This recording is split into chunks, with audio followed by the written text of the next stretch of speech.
Mga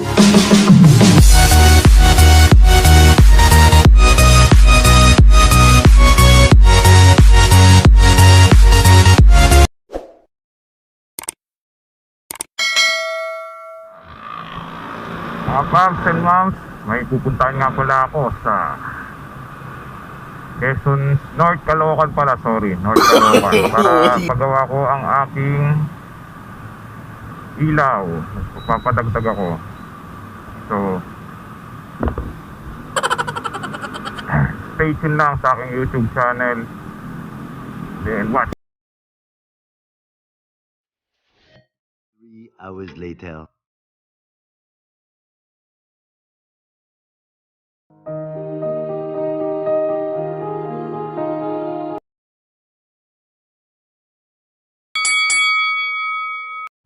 Pops, pa isang busina nga, Pops. Tapos passing light. Nice. Paon naman ako ng mini driving. Yun. Isang busina nga ulit, Pops. Tapos passing light. Pa-high naman ako ng mini driving. Tapos busina ulit. Passing ulit, Pops.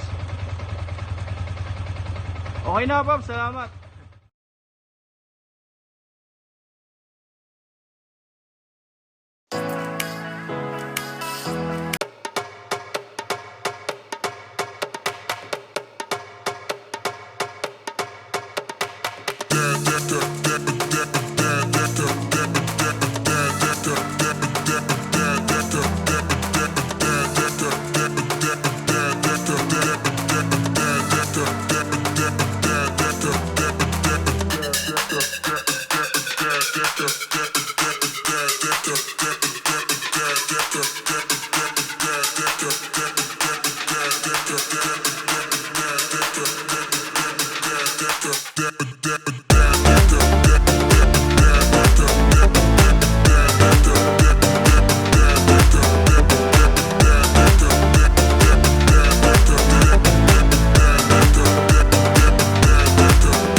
Tayo sa wiring. Bali, binalutan natin siya ng rubber type na electrical tape.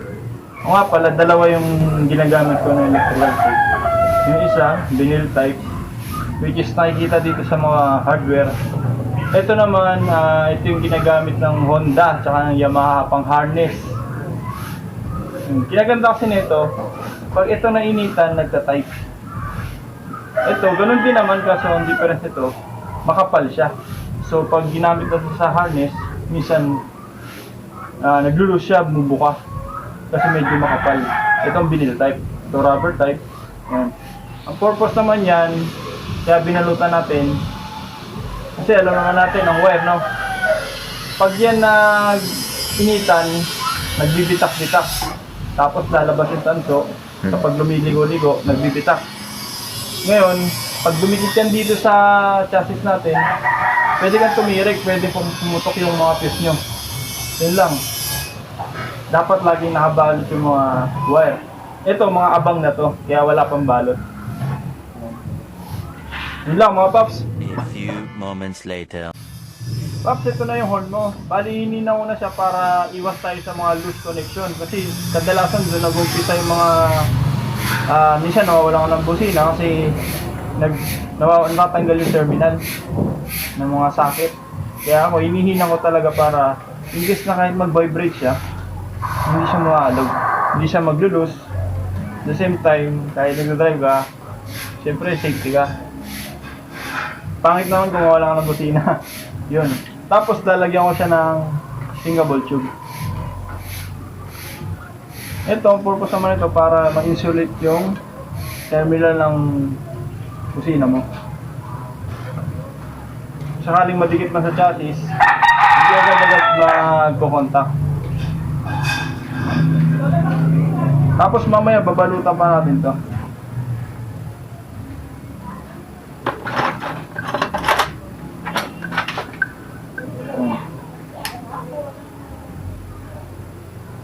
Sinsya na kayo sa kamay ko, medyo marami ah. Yan mga paps. Tapos babalutan natin ito ng electrical tape. Para maganda rin yan. Malinis yan. Okay na paps. 3 hours later. Siguro ganyan. Yan. Ano go na ba? Sige, sige. Ngayon, ito yung lalagay kong fuse. Oo. Ito for safety mo. Kasi nag-add tayo sa electrical mo ng dual loud horn, mini driving. So maglalagay tayo nito para safety, hindi ma-overload yung fuse, yung stock na fuse mo rito. Yun lang yun niya. Sakali man ma-damage yung wirings mo, magkaroon ng shortage, ito agad ang puputok. Hindi ka uusok. Yun lang safety. Yan. Ito nabibili to sa mga auto supply. I think mga 10 pesos lang ito. 10 amperes. Ayan. Dito siya nakalagay sa mismong terminal ng battery positive. Okay na. Few minutes later. So yan mga paps, ito na yung finished product. Ayos na yung bagong, yan tignan nyo yung mini driving light. Ayos.